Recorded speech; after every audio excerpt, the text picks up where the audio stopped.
dal leen ak jàmm ci AGT News chaîne bi leen di jox xibaar yi wér te wóor abonné leen ngir dara bañ leen a raw.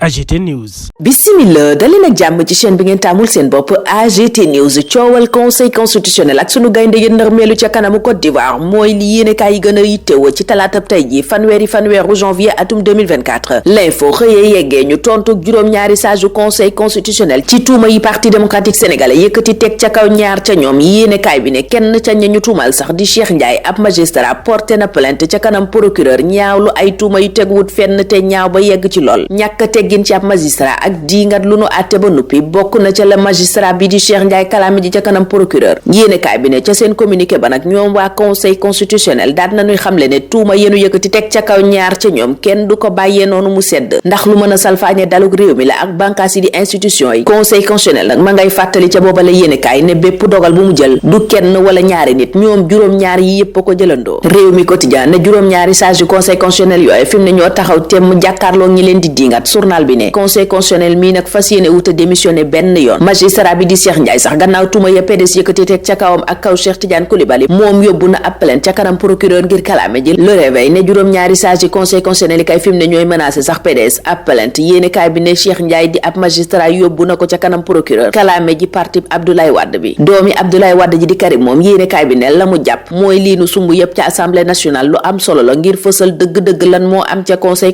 constitutionnel. conseil constitutionnel moo maa ngay dànqaafu ca booba lépp yéenekaay naan tuuma yi ñu teg ci kawam te dara teguwu ci dëgg danañu ca def la ca war te it kenn du ko bàyyi mu sedd. magistrat bi di Cheikh Ndiaye moom Les Échos ne fas yéene wuta bàyyi mu sedd ndax plainte na parti démocratique sénégalais ca kanam procureur. député libéraux yi nag yéenekaay bi ne ña ngay defante ñoom itam ak waa UMS di ñaawlu seenu taxawaay ñoom magistrat yi doon jàppale seeni ñooñ ak di leen jàppal tànk. bés bi ne guerre des pouvoirs am diggante pouvoir législatif ak pouvoir judiciaire yi yéenekaay bi ne sagarang cay xeeñ juróom-ñaari sage yi conseil constitutionnel yi génneeb communiqué yéenekaay booba dellusi itam ci taxaw temm gi parti démocratique sénégalais wane jaaree ko ci ay député bëgg enquête parlementaire booba ñu sumb mu dem ba ca cëppaandaw la. yor bi dëggal ne guerre dëgg moo am diggante conseil constitutionnel UMS ak parti démocratique sénégalais. journal bi fësal ci xëtam gu njëkk Badio Camara Chimère Diouf mi jiite UMS ak Karim Wade. waaye Walf Quotidien gis na di juge yaa nga taxawee tànkub xeex fas yéene defante képp ko nar a yàq seenu der waaye itam salfaañe dal gi ci réew meek warma gi nu war a jox institution yi. loola waral ca laas juróom-ñaari sage naan basta doy na sëkk na fi coow li yem. ca l'informateur juróom-ñaari sage ñu ne séparation des pouvoirs lan yëkkati bëgg yëf yi yem fi. lii quotidien ne ba magistrat yi yëkkatee seen kàddu waa UMS rawatina APR dañoo mel ni ñu deltu ginnaaw. yéene kaay bi ne parti Macky Sall baa ngay woote ngir ñu respecter institution yi. député PDS yi ñoom ña ngay ñaawlu ni UMS dugalee loxoom ci liggéeyu assemblée nationale. conseil constitutionnel moom yéene kaay bi ne ab communiqué la génnee xamle ca ni article 88 bu constitution bi moo rëdd séparation des pouvoirs ne pouvoir judiciaire jotewul dara ak pouvoir législatif ak pouvoir exécutif ku ca ne sa wàll ngay bay. APR moom daa mel ni ku bëgg a bàyyi la mu jàppoon. yéenekaay bi di Le Quotidien journal bu Madiambal Diagne bi gis ne sax APR mooma dafa deltu ginnaaw. journal bi ne parti Macky Sall baa ngay fàttali ni mu fonkee séparation des pouvoirs waaye itam respecté institution yi ca lay xëy di ca gont. PDS moom lan newoon ba tey juguñu ca ndax yéenekaay bi ne ña ngay fàttali sax ne ña ca conseil constitutionnel nekkatuñuy magistrat ba UMS di leen jàppal tànk. ca critique waa PDS dolli xar mi karaw ne xeex ger moom nekkul fi mu ne yittey UMS wane na ko ci taxawaayam gi mu taxaw di jàppal tànk ay ñoñam. point actu ne booba jamono commission d'enquête parlementaire baa ngay wéy ci assemblée nationale. assemblée mooma yéene kaay bi ne ànd naak libéraux yi ci lañ bëgg. journal bi ne boo mayiwul ci ab motion de censure lañ jëm ñeel gouvernement bi ba loola weesoo yéene kaay bi joxoñ libéraux ya ànd ak recalé ya. gis ne itam processus électoral bi mënees na kaa arrêté. journal bi laaj bu ca juge d'instruction ba duggoon lu yëf yay nuru. direct news moom li ko yëf yi nuru mooy beneen complot bu ñuy def ci kaw conseil constitutionnel gannaaw ba nu fàtte maître Babacar Seye ci atum 1993. journal baa ngay fàttali ne fukki fan ak juróom weeru mai atum 1993 booba woy politique yaa ànd lëkkaloo fexeel maître Babacar Seye vice président conseil constitutionnel. fanweeri at gannaaw loola yéene kaay bi ne beneen menace ngi ci kaw conseil constitutionnel ak commission d'enquête parlementaire ba ñuy taxawal ca assemblée nationale. yéene kaay bi ne waaye ña bëgg ñu dàq élection yi jaaree ko ca loola daa mel ni seen cere ngi waaj a xajam ndax candidat wu benn bokk yaakaar bi di Amadou Ba nee na moom noppi na ngir soobu ci campagne bi ci njeextalu ay bés bi ñamer buñ ca àndee baax na buñ ca àndut baax na. yéene kaay bi ne li gën a yéeme ci mile mbir nag mooy député APR yi ñu jox ndigal ngir ñu jàppale parti démocratique sénégalais ca commission d'enquête parlementaire booba mu bëgg a taxawal te jubluwaay ba dul lenn lu dul yàq crédibilité Amadou Ba maanaam candidat wu Benno bii lan bëgg a yàq deram ci milép mbir. Direct News dolli ca di fàttali ne juge Cheikh Tidiane Coulibaly kenn ca ñañ joxoñ ca ger googa moo muccal Abdoulaye Wade ci coowal 1993 ga di faatuk maître Babacar Seye. ay seede la yu bawoo ci colonel Abdoulaye Aziz Ndaw mi ne juge Cheikh Tidiane Coulibaly mooma dakkal procédure bi doon bëgg a dugal Abdoulaye Wade. journal bi ne Abdoulaye Wade mooma tey war naa am lu ko naqari lool ci doxalin wi génération du concret gi ànd ak doomam ji Karim Wade doxalee. ña ànd ak Karim Wade mooma te faree ca Touba booba jamono ca Point Actu ña ngay wéy di wax ni Karim bu bokkut élection du am ci mim réew. Idi moom ma ngay dox jëm ca yooyale élection. L'Indépendant ne ma ngay yaatal coalition wam. journal booba it mel ni ku naan ñu coalition Diomaye président it ma ngay wéy di yaatu ndax docteur Cheikh Tidiane Dièye fas naa yéene fekk si leen. Réew mi quotidien ne Cheikh Tidiane Dièye fësal na àndam ak Ousmane Sonko ci tànn gim tànn Bassirou Diomaye Faye. Les Échos ne Cheikh Tidiane Dièye fësal na jàppaleem ci Bassirou Diomaye Faye waaye leeralut ndax day wacc candidature am déet. fii ak loolay leer bés baa nga ñu yëgal ne enregistrement candidat yi ak seen temps d'antenne léegi tey mu tàmbali. Diomaye samedi la war a jàll waaye Diomaye moomaa ëlëm CNRA buñ sukkandikoo ci l'info mi ko tuddeeb cas d'école. moom Diomaye coalition ba yor bi gis na ne saa su xëyee di gën a yokk ndax ña koy fekk si di ko jàppal tànk. booba jamono ca booba lépp journal moo di ñang ma ngay dal ca kaw Mame Mbaye Niang ne jamono ji moom la waroon a fekk ci kaso bi. waxtu woowa la nu la réveil di yëgal ne fukki farandoo ak juróom benn Ousmane Sonko yuñ tëjoon rëbës bàyyi nañu leen. Libération ne nu ñooña ñu bàyyi Lamine Niass la ak ñeneen ñu bokk ca Pastef gannaaw ay weer yuñ def kaso démb la nu leen féexal. yéene kaay bi diñu yëgal jamono jooja ne jàpp nañu ñeneen ci coowal université gañ tojoon taal ko ca weeru juin bi nu génn. journal bi ne ab agent COUD la akub étudiant ca kanam juge deuxième cabinet lañu leen defeere kooku fëgg leen mandat de dépôt kaso lan fanaan biig ñu des ca yéene kaay googa di dellusi ci jël ji Sénégal gépp fanaanoo biig muy ndam li ñay yu Côte d'Ivoire am ci kaw sunu gaynde yéene kaay bi ne tañeer ba ca boppam moom ab Aliou Cissé ne ñépp am déception mbetteel dëgg lañu am ci yëf yi ëllëgëm nag nee na fi mu ne du li gën a am solo Walf Quotidien dëggal tsunami ba am ca Yamoussoukro démb sunu gaynde yi nërmeelu ci kaw ñay yu Côte d'Ivoire laa sit ci la xëy waaye yéene kaay ba lam jàpp mooy arbitre ba ca boppam moo éliminé sunu gaynde yi bés bi gis ab ku kaw bu sunu gaynde yi jël ci kanamu Côte